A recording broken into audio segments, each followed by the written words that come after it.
Mi nombre es Edith, tengo 71 años y estoy viva hoy porque el instinto de mi esposo fue mejor que mi ceguera. Roberto murió un martes en octubre. 38 años llevábamos casados. Era electricista jubilado, el tipo de hombre que podía arreglar cualquier cosa en la casa con sus manos y su caja de herramientas que guardaba en el garaje.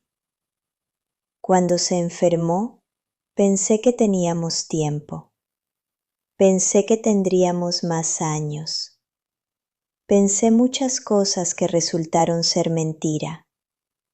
El primer año después de que alguien muere es una mentira. La gente te dice que se hace más fácil, pero lo que realmente pasa es que aprendes a fingir muy bien. Aprendes a sonreír cuando te preguntan cómo estás. Descubres cómo cocinar para una sola persona. Te acostumbras a una cama demasiado grande. Hice todas esas cosas. Y luego mi hijo David vino a verme con una solución.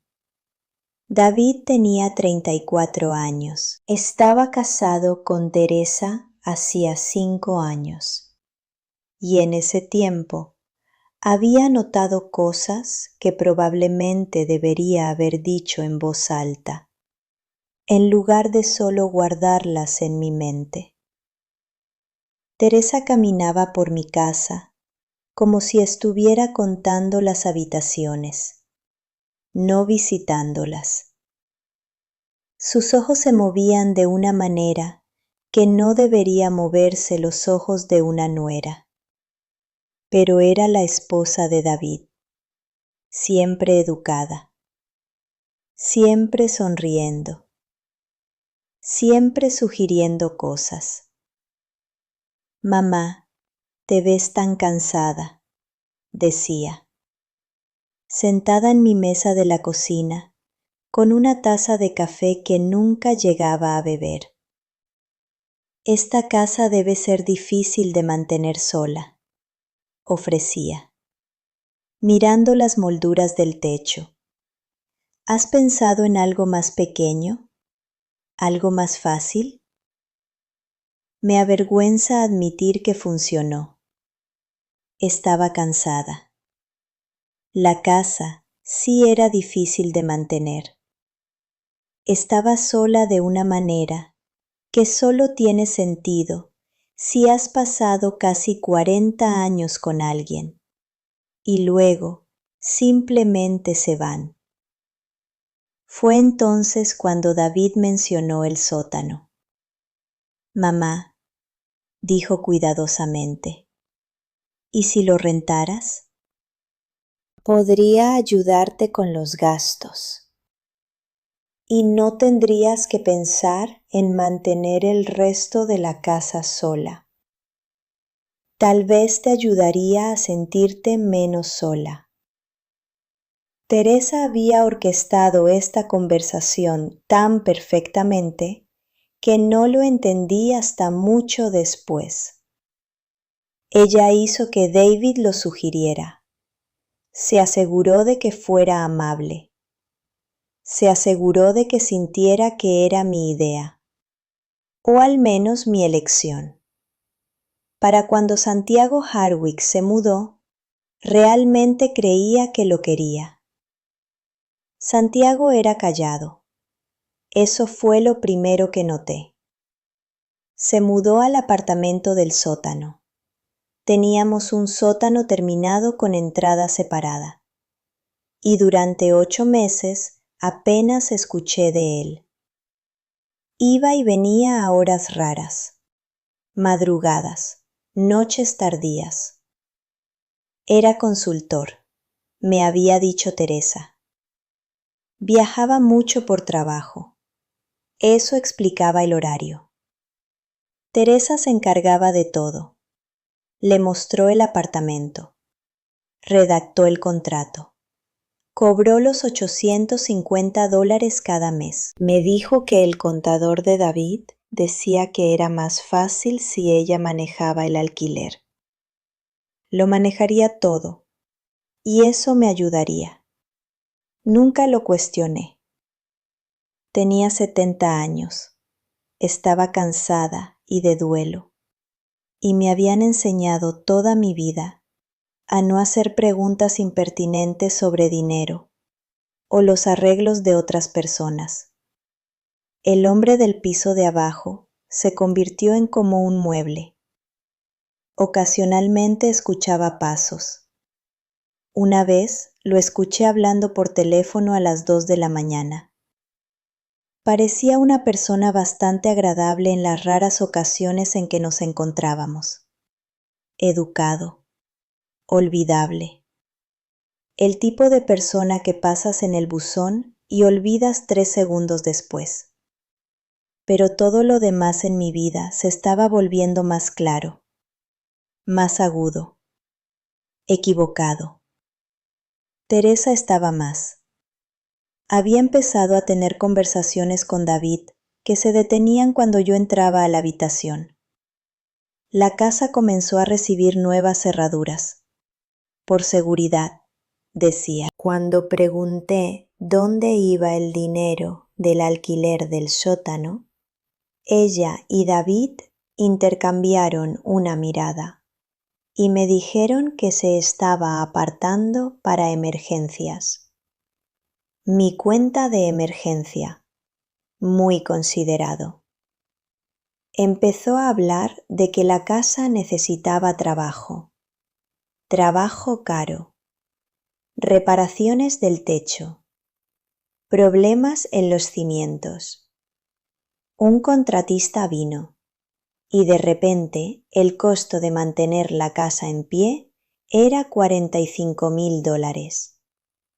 No tenía $45,000. Tenía mi pensión y algunos ahorros. Tenía esta casa. Tenía recuerdos en estas paredes y no podía abandonarlos. Luego Teresa sugirió la comunidad para jubilados. Solo una visita, dijo. David estaba preocupado de que estuviera sola. Había visto este lugar hermoso, muy seguro, muy activo para alguien de mi edad. Fueron a cenar una vez, y 2 veces fue cuando la vi escribir la dirección y mostrársela a David. Pero antes de las visitas a la comunidad, antes de que las últimas piezas cayeran en su lugar, alguien tocó a mi puerta. Era una mañana como cualquier otra.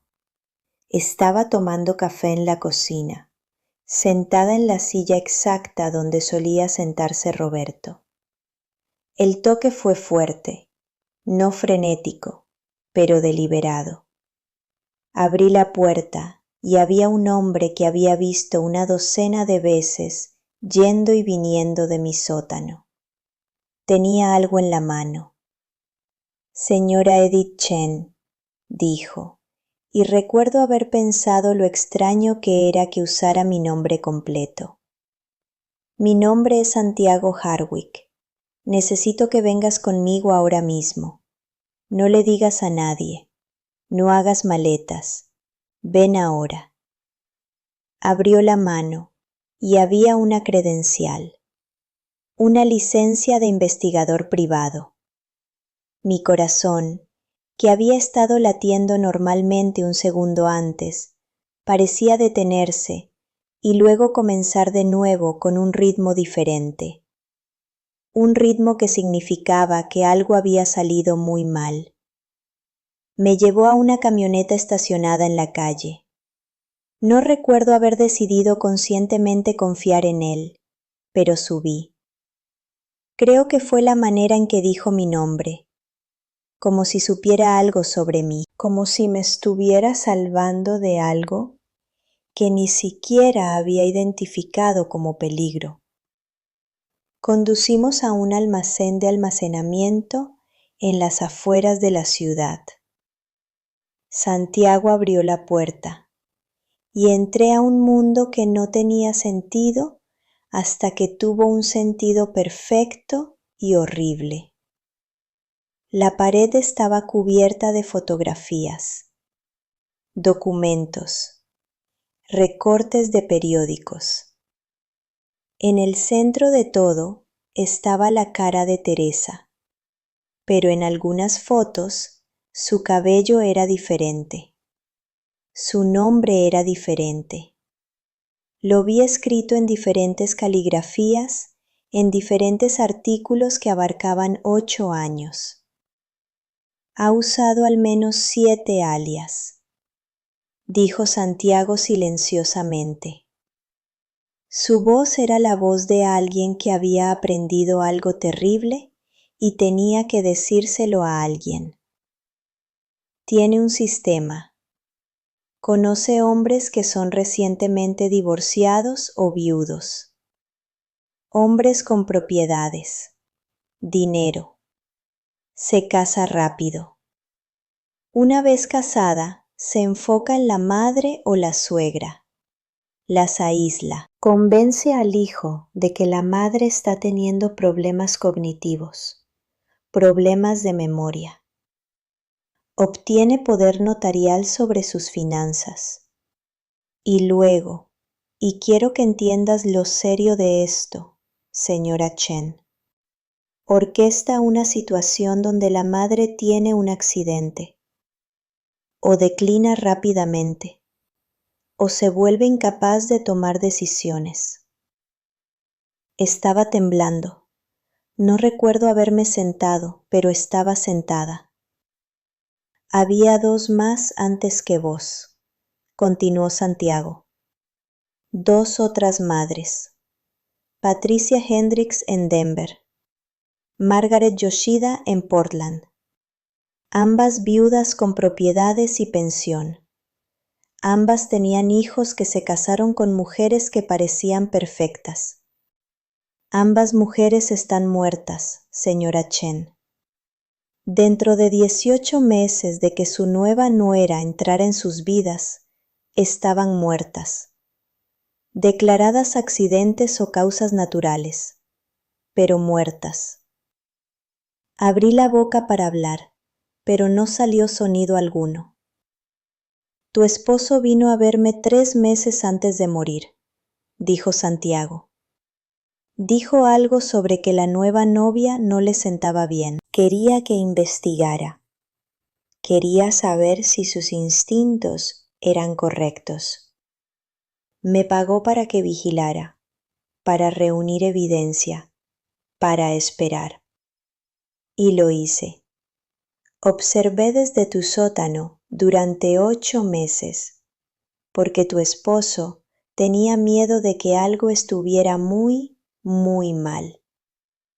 Roberto, mi Roberto, que se suponía que se había ido, de alguna manera seguía protegiéndome. ¿Te contrató? Logré susurrar. Lo hizo, y me hizo prometer que si algo le pasaba a él, seguiría vigilando. Tenía una corazonada, y confió en esa corazonada lo suficiente como para contratar a un investigador privado y decirle que vigilara a su esposa, no a su hijo, a su esposa. Todo encajó en su lugar. El inquilino del sótano, que nunca fue realmente un inquilino. El hombre callado que se iba temprano y llegaba tarde. El almacén lleno de documentación sobre una mujer que usaba la cara de mi nuera, pero la usaba como una máscara. ¿Qué quiere?, pregunté, aunque ya lo sabía. Todo, dijo Santiago. Tu casa vale aproximadamente $600,000. Tu pensión es alrededor de 3,500 al mes. Tienes ahorros. Tu hijo tiene un trabajo decente y es propietario. Pero vos sos la vulnerable. Teresa estaba a pocas semanas de que te pusieran en una clínica. se había programado una evaluación psiquiátrica geriátrica. Una vez que fueras declarada médicamente incapaz, ella tendría acceso total a tus activos y tu casa. Tu hijo no podría detenerlo. Los papeles ya estaban siendo preparados. Me mostró el archivo. Me mostró todo. Me mostró fotografías de Patricia Hendricks y Margaret Yoshida, dos mujeres que nunca conocí, pero que podrían haber sido yo. Me mostró extractos bancarios de cuentas que Teresa había abierto a sus nombres. Me mostró registros médicos que habían sido alterados. Me mostró la forma metódica, cuidadosa y paciente en que Teresa había desmantelado las vidas de dos mujeres y se había marchado con sus legados. Y me mostró la prueba que Roberto había dejado atrás. Las notas que había tomado, las fotografías que le había pedido a Santiago que tomara, el patrón que había reconocido en la forma en que Teresa miraba su casa, a su esposa, a su vida. Ya he ido a la policía, dijo Santiago. Están obteniendo una orden. La van a arrestar hoy. Lo que hizo: fraude, abuso de ancianos, crímenes financieros que se extienden entre estados, posiblemente más que eso. Va a tomar años para desarmarlo, pero no va a lastimar a nadie más. No si podemos evitarlo, y no en tu casa. Teresa fue arrestada antes de la cena ese día. La policía vino a la casa con una orden mientras ella estaba en la cocina haciendo cena. David vio la cara de su esposa cambiar, de confusión, a miedo a algo más duro y más frío.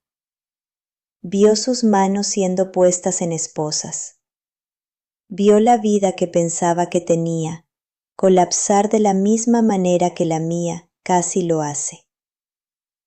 Me quedé en mi casa, la casa que Roberto arregló con sus propias manos, la casa que protegió incluso después de la muerte. Porque eso es lo que es el amor. No se detiene solo porque alguien muera. Encuentra un camino. Susurra una advertencia a alguien en quien confías. Deja pistas. Contrata a un investigador privado y lo paga para vigilar tu sótano durante 8 meses. David se mudó un mes después. No podía seguir casado con alguien que había estado planeando robar la vida y los activos de su madre. Tiene buenos días y malos días. La terapia ayuda. También ayuda el hecho de que su madre siga aquí, siguiendo haciendo café en la cocina, siguiendo viva en su propia casa. Pienso en Roberto cada día. Pienso en el momento en que sintió algo equivocado sobre Teresa y no lo descartó como paranoia o pensamiento anticuado. Pienso en la elección que hizo de actuar sobre ese instinto, de pagar por evidencia, de protegerme desde la tumba. A veces, en tranquilas mañanas martes, me siento en la silla donde Roberto solía sentarse y siento genuina gratitud, no por el miedo, no por los años que pasaré entendiendo cuán cerca estuve de perderlo todo, pero agradecida de que la persona que amaba más confiara en su intuición, cuando su intuición le dijo que algo estaba terriblemente mal, porque ese instinto, ese momento de prestar atención a lo que su corazón le estaba diciendo, significó que pude seguir viviendo en mi propia casa. Significó que mi hijo eventualmente podría reconstruirse. Significó que 2 mujeres más, en algún lugar del mundo, estarían protegidas de la misma destrucción cuidadosa, metódica y paciente que Teresa practicaba. El instinto de Roberto me salvó la vida. Y a veces pienso que esa es la cosa más poderosa que el amor puede hacer.